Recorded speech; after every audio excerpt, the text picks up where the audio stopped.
अस्सलाम वालेकुम नाजरीन, मैं हूं आपका होस्ट अकील हाशमी और आप देख रहे हैं प्रोग्राम सियासी आईना। जी, आज के प्रोग्राम में मेरे साथ मौजूद है, मेरे साथ इस वक्त स्टूडियो में अब्दुस्तार कैलानी साहब सीनियर सहाफ़ी हैं, तज्जिया निगार हैं, जिला हाफिजाबाद की सियासत पर गहरी नजर रखते हैं। और मेरे साथ इस वक्त वो स्टूडियो में मौजूद है अब्दुस्तार कैलानी साहब। अस्सलाम वालेकुम। मेरे दूसरे मेहमान जो है वो किसी तारफ के मोहताज नहीं है, राय कैसर अब्बास ये भी तज्जिया निगार हैं, सीनियर सहाफ़ी हैं और हाफिजाबाद की सियासत पर ये भी गहरी नजर रखते हैं। कैसर साहब अस्सलाम वालेकुम। जी कैलानी साहब, आप मुझे ये बताइएगा कि सिटी हाफिजाबाद की हल्का PP 38 में जो 4 कैंडिडेट हैं, आप क्या समझते हैं कि कौन सा कैंडिडेट जो है वो मजबूत कैंडिडेट है? जी हाशमी साहब, सिटी हाफिजाबाद सूबाई हल्का 38 में इस वक्त 4 कैंडिडेट जो है ना, जो भरपूर कंपटीशन रखते हैं, वो सामने आए। उनमें नाम है मलक फूल हैं, वो मलक फैमिली से हैं, वो आज़ाद हैं। दूसरे नंबर पे आप ये ज़मीरुल हसन भट्टी हैं, बुरीदारा फैमिली से हैं, वो PTI के प्लेटफार्म से इलेक्शन लड़ रहे हैं। शेख गुलजार हैं, नून लीग ने उन्हें टिकट जारी किया है। और बैरिस्टर वसीमुल हसन बुखारी हैं, वो पीपल्स पार्टी के कैंडिडेट हैं। तो ये 4 कैंडिडेट जो पॉपुलर भी हैं और अपनी कंपेन उन्होंने चलाई हुई है। देखा जाए तो नाम लिया जा रहा था, दरख्वास्त भी थी इधर सिकंदर नवाज भट्टी की, जिन्हें सानिया मेहदी हसन भी कहा जाता है, बड़े पॉपुलर भी हैं इधर सिटी में, उन्होंने बड़ा वर्क भी किया है। लेकिन एंड पे आके वो मेरा ख्याल है विड्रॉ कर गए हैं।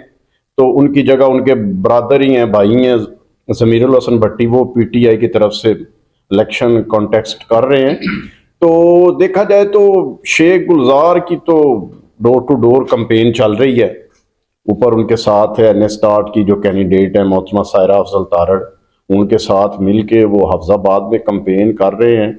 अपनी जगह पे वो पीपल्स पार्टी के हैं, बैरिस्टर वसीमुल हसन बुखारी, वो भी कंपेन कर रहे हैं। और मलक फैमिली के जो फरजांद है मलक फूल, वो सिटी के ही हैं, उनकी फैमिली से मलक फयाज अवान MPA होते आ रहे हैं। उनके नाना भी मलक फजल, वो भी MNA रहे। तो मलक फैमिली का बड़ा किरदार है हाफिजाबाद की सियासत में। तो अभी तो ये सूरत हाल चल रही है। आप मुझे ये बताइएगा कि जो शेख गुलजार है, ये तो फर्स्ट टाइम इलेक्शन लड़ रहे हैं। बुरजदारा ग्रुप का एक असर और रसूख है यहाँ पे, तो क्या समझते हैं कि वो इतने पॉपुलर हैं कि वो अभी ये इलेक्शन लड़ने के अहल हैं? जी, अगर ग्राउंड रियलिटी देखी जाए हाशमी साहब, तो शेख गुलजार को जैसे ही पाकिस्तान मुस्लिम लीग नून हाफिजाबाद में टिकट अनाउंस हुआ है, यहाँ पे 3 सूबाई हल्के हैं और 1 कौमी का हल्का है। तो मोहतरमा का टिकट फाइनल था, मोहतरमा सायरा का, NA का। तो जब इन तीनों हल्कों सूबाई में सबसे पहले शेख गुलजार का फाइनल हुआ है। और भी लोग थे, राय बरादरान, वो भी ट्राई कर रहे थे, वो उधर अमजद परवेज चट्टा हैं, वो भी ट्राई कर रहे थे। लेकिन शेख गुलजार को जब टिकट अनाउंस किया गया, तो मेरा ख्याल है हाफिजाबाद की जो अवाम है, मुख्तलिफ बरादरियाँ हैं, उनमें फ़ौरन से एक्सेप्ट किया है। शेख गुलजार पॉपुलर हैं, बिजनेसमैन हैं बेसिकली, लेकिन उनकी एक जो पहचान है वो एक सोशल वर्कर की हैसियत से भी है। और आपने अगर पीछे चले जाएं तो शेख मुजफ्फर, डॉक्टर मुजफ्फर साहब 2 मरतबा MPS बने हैं, 2-3 मरतबा मेरा ख्याल बने हैं। तो उनके पीछे बैकअप इनका ही होता था, इनकी बड़ी सपोर्ट होती थी। और वो इस वक्त ज़बरदस्त कंपेन चला रहे हैं। बाकी इधर वो सिकंदर नवाज भट्टी का नाम लिया जा रहा था, तो वो तो आउट हो गए हैं। तो अभी ऐसे नहीं देखा कि बुरीदारा की फैमिली की तरफ से कोई कंपेन का आगाज हुआ हो। वो दूसरी तरफ देखा जाए तो मलक फूल भी कंपेन कर रहे हैं, मलक फैमिली अपनी तरफ से वो कंपेन चला रहे हैं। आगे देखें क्या होता है। जी राय साहब, हाफिजाबाद सिटी में जो वसीमुल हसन बुखारी हैं, वो उनके पास एक मजहबी कार्ड भी है। तो क्या समझते हैं कि ये नून लीग की तरफ से शेख गुलजार है? क्या समझते हैं कि कौन आगे है, कौन पीछे है, क्या चल रहा है?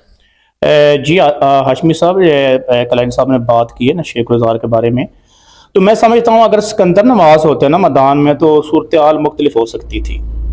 अभी तो मैं उनकी इस बात से इत्फाक करूँगा कि शेख गुलजार जो है ना, वो जो उम्मीदवार हैं इनमें से वो सबसे आगे हैं। उसकी कुछ बुनियादी वजूहत हैं। एक ये है कि हमेशा से जो नून लीग है ना, वो सीट से जीतती आ रही है। हाँ, वो मुशर्रफ के दौर में जब इलेक्शन हुए थे तो हाफिजाबाद की तारीख में मुस्लिम लीग का सबसे कमज़ोर जो कैंडिडेट थे वो ब्रिगेडियर उस्मान थे, जब वो परवेज मुशर्रफ का दौर था, तो उस वक्त भी हाफिजाबाद सीटी से वो जीते थे। अगर 2018 की बात कर ली जाए तो उस वक्त जो पीटीआई के हालात या जिस नेज पर पीटीआई थी, हर तरफ वो बल्ला बल्ला बल्ला था, तो उस वक्त भी पीटीआई मुस्लिम लीग नून हाफिजाबाद सीटी से जीती थी। एक तो ये वजह है, और दूसरी वजह ये है कि जो शेख बरादरी का बड़ा बेनिफिट है उन्हें, शेख बरादरी के बहुत ज़्यादा वोट है हाफिजाबाद सिटी में। तो अगर देखा जाए तो दूसरी तरफ मलक फूल हैं, वो पिछली दफ़ा उनके वो मामू हैं मलक फयाज, 2018 में उन्होंने इलेक्शन लड़ा था, वो सिटी से हार गए थे टोटली। तो उस पिछली दफ़ा डॉक्टर मुजफ्फर अली शेख थे, वो MP बन गए थे। अगर बात कर ली जाए ज़मीरुल हसन भट्टी की, तो मेरे ख्याल से मैंने पहले भी कहा है, अगर उनकी जगह सिकंदर नवाज होते तो मुकाबला बनता था। तो मेरा नहीं ख्याल कि वो अब शेख गुलजार का सिटी में मुकाबला कर पाएंगे। बाकी जो कुछ मेरे को दही हल्के भी हैं, उनमें ये धड़ाबंदियाँ होती हैं, आपको पता है हर पार्टी के गांव में धड़ा होता है। उन पर बात कर ली जाए ना, तो उसमें मुस्लिम लीग नून मेरे ख्याल से ना वो बाकी जमातों से आगे है, क्योंकि ये सिटी 38 में काले की कानून गोई भी इधर है। अब तो काले की कानून गोई में पाकिस्तान मुस्लिम लीग नून मजबूत है, उधर से शेख गुलजार विन करेंगे। बाकी कसोकी के कुछ गांव हैं, कुछ देहात हैं, तो वहाँ भी जो है मुस्लिम लीग नून मजबूत है। मैं आपको एक बात ये बताता चलूँ कि जो हाफिजाबाद की बड़ी बरादरियाँ हैं ना, उनमें शेख बरादरी है, अंसारी बरादरी है, रहमानी बरादरी है, मलक बरादरी है, काफ़ी बरादरियाँ हैं जो मेजॉरिटी में हैं। तो वो सब की सब कह लें कि वो शेख साहब के साथ है। इसकी वजह क्या है? शेख साहब को सपोर्ट क्यों है? जी शेख साहब, ये शेख बरादरी में भी दो धड़े थे, और जो एक धड़ा था वो हमेशा चौधरी मेहदी हसन भट्टी के साथ रहा है, दूसरा इधर नून लीग में रहा है। लेकिन अब जब शेख गुलजार साहब को कैंडिडेट इन्होंने नून लीग ने नामजद किया, तो वो दोनों धड़े एक हो गए। हमने पिछले दिनों भी देखा है कि 30-30, 40-40 साल से जो बुरजदारा फैमिली के साथ धड़े जुड़े हुए थे, वो उनको छोड़ रहे हैं। तो वो पुराने काउंसलर हैं, पुराने नाजमीन हैं, वो छोड़ रहे हैं और शेख साहब को एक्सेप्ट कर रहे हैं। शेख साहब को वैसे भी अगर देखा जाए तो उधर ये जो अब तो ये इंडस्ट्री एरिया बन गया हमारा हाफिजाबाद, स्मॉल इंडस्ट्री कह लें, यहाँ हौजरी का, ये एम्ब्रॉयडरी का बड़े वो घरों में काम करते हैं, तो वो तो हजारों की तादाद में हैं लोग जो वर्कर्स हैं। सुनने में आ रहा है कि ये जो आप हजारों की तादाद में कह रहे हैं, लोग उनके खुद वर्कर्स हैं जो उनके यहाँ काम कर रहे हैं। जी वो तो उनका तो चलो एक वो बिजनेसमैन है, वो तो 5-7 हजार उनका जाती वर्कर है। लेकिन जो गली मोहल्लों में बैठे हुए हैं ना, इस इंडस्ट्री से वाबस्ता लोग, वो मिडिल क्लास के लोग हैं, गरीब लोग हैं, और अब अल्हम्दुलिल्लाह वो अप हो रहे हैं इस काम में, उन्होंने बड़ी मेहनत की है। तो वो सारी फैमिलियां शेख साहब के साथ हैं अपने तौर में, उनमें खवातीन हैं, बच्चे हैं, नौजवान हैं, वो कैंपेन चला रहे हैं डोर टू डोर शेख गुलजार साहब की। और शेख साहब का तो नारा लग गया हाफिजाबाद में कि फर्जंदे हाफिजाबाद सपूते हाफिजाबाद। तो नून लीग को सबसे बड़ा बेनिफिट ये होगा कि हाफिजाबाद से उन्होंने कैंडिडेट लिया है और उस बंदे को लिया है जो एक अच्छी शोहरत रखते हैं। मैंने, मेरा ख्याल है साल कबल जब राय साहब इनका जलसा हुआ था हाफिजाबाद में सनी गार्डन में, तो मैंने लिखा था कि ये नेक्स्ट MP हैं, और नेक्स्ट MP है, चलो इलेक्शन वो तो कह रहा हूँ, लेकिन ये कैंडिडेट जरूर है और नून लीग के ही होंगे। और वो पेशीन गोई सच हुई है और नून लीग ने उन्हें टिकट दिया, क्योंकि हाफिजाबाद में इतना बड़ा जलसा और मुनज्जम जलसा तारीख में नहीं हुआ। ये शेख साहब को क्रेडिट जाता था, और मेरे ख्याल से उन्होंने उस दिन ही एंट्री डाल ली थी सियासत में। तो बड़ा एक उनकी भी स्ट्रगल है, उनकी अगर आप हिस्ट्री देखें तो बड़ी स्ट्रगल की है उन्होंने नाम कमाने में और इस मुकाम तक पहुंचने में। यहाँ पे बड़े बड़े लोग पीछे हट गए। जब शेख साहब का नाम आया तो टिकट पार्टी ने जारी किया और पार्टी को इसका बड़ा भरपूर फायदा मिला है, अज मिला है, मैं तो ये कहता हूँ। राय साहब, ये शेख साहब का, जैसे अब्दुल कलानी साहब कह रहे हैं कि उनके पास एक ये एज है कि वो एक बड़ा जलसा भी किया और वो फेवरेट भी है, तो क्या समझते हैं बुरजदार ग्रुप का क्या बनेगा? जी बिल्कुल, मेरे ख्याल से जो हाफिजाबाद में जलसा करवाया तरीक साहब से सबसे बड़ा जलसा था लोकेलिटी के हिसाब से। दूसरी बात ये है कि अभी तो 2 उम्मीदवार मैदान में, एक आज़ाद उम्मीदवार मलक फूल है और दूसरा ज़मीरुल हसन भट्टी जो बुरजदार ग्रुप की तरफ से हैं। अगर ये दोनों मैदान में रहते हैं तो इस बात का एज भी शेख गुलजार को ही होगा, ठीक है, क्योंकि ये दोनों आपस में वोट तकसीम करेंगे। और ये भी सुनने में आ रहा है, अभी फाइनल नहीं है, कि ये जो मलक फूल हैं वो मुतफिका उम्मीदवार होंगे बुरजदार ग्रुप की तरफ से। लेकिन अभी ये बातें हैं, अभी तक कोई चीज़ बाकायदा तौर पर सामने नहीं आई। तो मेरे ख्याल से तो जो मलक गुलजार हैं ना, सॉरी शेख गुलजार हैं, वो सबसे आगे जा रहे हैं। दूसरी बात ये है कि ये भी सुनने में आया कि वो गरीब परवर हैं, जो हाफिजाबाद गरीब लोग हैं उनके साथ बड़ा अच्छा सलूक करते हैं, तो सिटी के लोग जो है ना वो पसंद करते हैं। सबसे बड़ी बात हाशमी साहब ये है कि जो सिटी के लोग हैं ना वो शरीफ आदमी को पसंद करते हैं।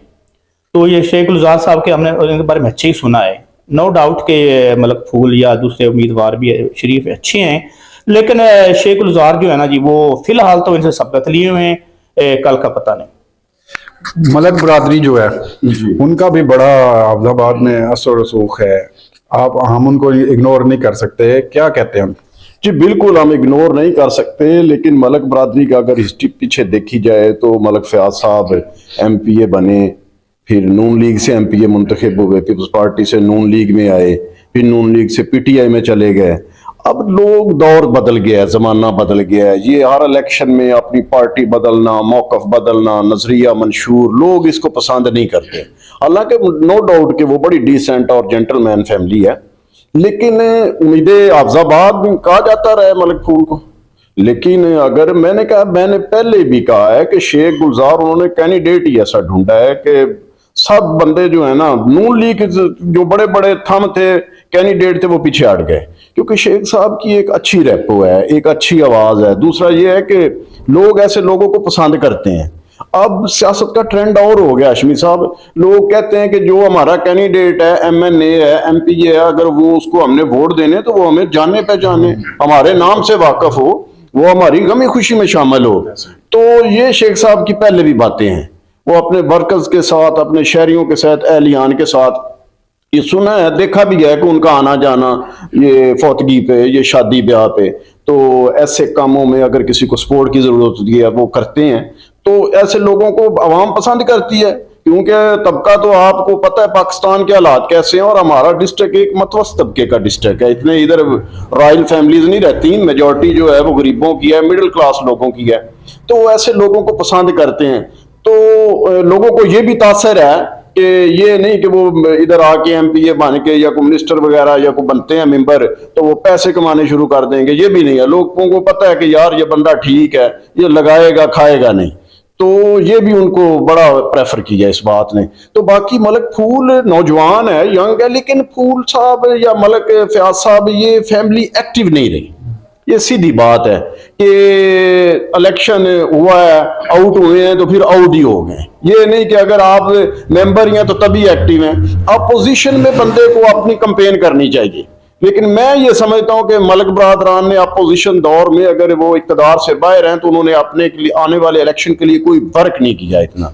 तो बाकी राय साहब की मैं बात से इत्तेफाक करता हूं कि अगर इधर सिकंदर नवाज इलेक्शन लड़ता है तो वाकई टफ टाइम देगा वो, लेकिन सिकंदर नवाज तो मेरा ख्याल है कि आउट हो गया है। उनके भाई हैं वो ज़मीरुल हसन भट्टी, मीरन भट्टी मेरा ख्याल है उन्हें पुकारा जाता है। तो दूसरे सैयद वो वसीमुल हसन है, वो पीपल्स पार्टी के कैंडिडेट हैं। उनके वालिद मरहूम पीर सैयद शबीर हुसैन शाह बुखारी रहमतुल्लाह अलैह, वो भी इलेक्शन लड़ते रहे हैं, लेकिन एक भी इलेक्शन उन्होंने विन नहीं किया। तो मेरा ख्याल है कि अफजल सिटी में 10 से 15 हज़ार वोट उनका बनता है, लेकिन अभी वो उस लिहाज से उस तरह की कंपेन भी नहीं कर पा रहे। पीपल्स पार्टी का टिकट है उनके पास, तो देखते हैं। जी अब्दुल कलानी साहब, टाइम शॉर्ट है, क्या कहेंगे? मैं यही कहूँगा कि इलेक्शन को पूरी कंपेन करनी चाहिए कैंडिडेट्स को, और इलेक्शन लड़ना चाहिए, अवाम के पास जाना चाहिए। वन साइडेड इलेक्शन नहीं होता, अवाम के पास जाना चाहिए, अपने अपना मंशूर दें और 8 फरवरी को देखें कौन जीतता है। लेकिन ये हम बता रहे हैं कि जो कंपेन के लिहाज से, ग्राउंड रियलिटी के लिहाज से आगे जा रहा है वो शेख गुलजार साहब का नाम है। दूसरे नंबर का अगर मलक फूल कैंडिडेट बन जाते हैं बुरेदारा और अपनी फैमिली के आजाद, तो फिर भी मुकाबला जो है ना टफ होगा। राय साहब 8 फरवरी को क्या होगा? जी वो तो मेरे मालिक को पता है क्या होना है, लेकिन मैं खान साहब की इस बात से बिल्कुल इत्तेफाक करता हूँ। अगर मलक फूल मुश्तरका उम्मीदवार बनते हैं बुरेदारा ग्रुप के, तो फिर अच्छा मुकाबला आपको देखने को मिलेगा हाफिजाबाद सिटी। जी नाज़रीन, आज का प्रोग्राम आपने देखा, अब्दुल कलानी साहब और राय कैसराबाद साहब की आपने गुफ्तगू सुनी। आज के प्रोग्राम से मुझे इजाजत दीजिए। 8 फरवरी को फैसला आपने खुद करना है। अल्लाह हाफिज।